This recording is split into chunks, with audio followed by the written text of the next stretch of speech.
បាទជំរាបសួរបងប្អូនបាទថ្ងៃនេះបានវិស័យមកលេងព្រៃទៀតហើយបាទមកលេងព្រៃវិស័យបាទថ្ងៃក៏ជួបនៅប្រភេទជុំមួយបាទជុំខ្នាតបតោងបងប្អូនឃើញមុខណាបងប្អូនអរគ្នាបាទ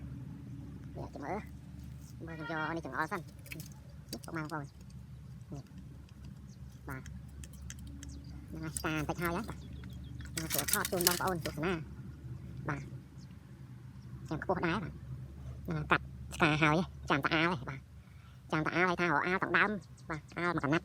ដើមអញ្ចឹងប៉ុន្តែអាលទៅស្ដាយបាទឥឡូវគឺសុកចិត្តនឹងអាលយកតែកន្លែងជុំទេបាទទុកដើមមកនៅរស់បន្តទៀតទៅបាទហ្នឹងហើយដើមអស័យព្រៃបាទ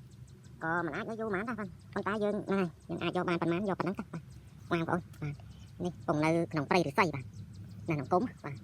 នៅគុំព្រៃអស័យបាទនឹងកំពុងមើលទៀតដែរតើមានទៀតអត់បាទមិនបានមួយបាទបានមួយស្អាតកំពុងមើលទៀតតើមានអត់បាទកំពុងលែមបាទមានទៀតអត់ដើម្បីថតជូនបងប្អូនទៅហើយបាទ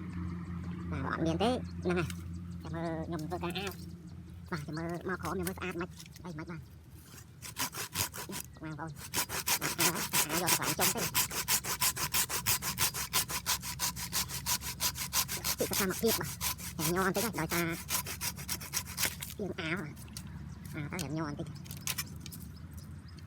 បងប្អូន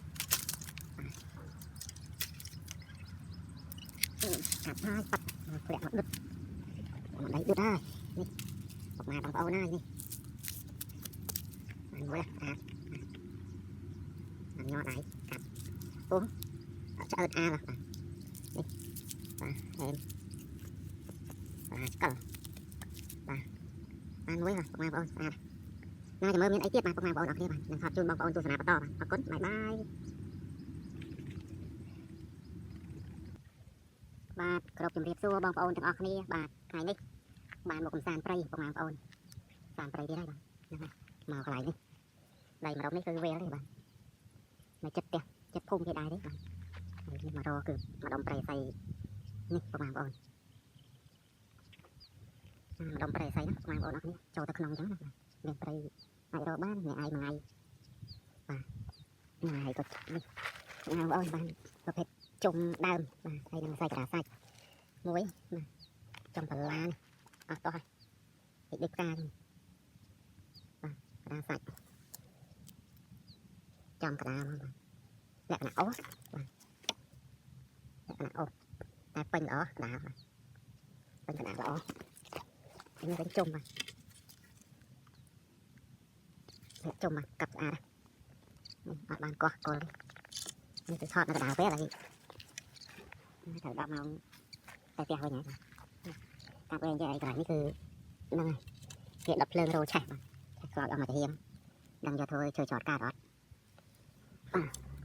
តូចងំchơi trọtបានដឹងការកើតបងប្អូនហ្នឹងហើយថតនៅលើនេះក៏ឃើញប្រភេទថ្មមើលទៅស្អាតបាទសាច់ឡើងកមូនស្អាតទេបាទថតជូនបងប្អូនទស្សនាបន្តិចទៅឡើងកមូននេ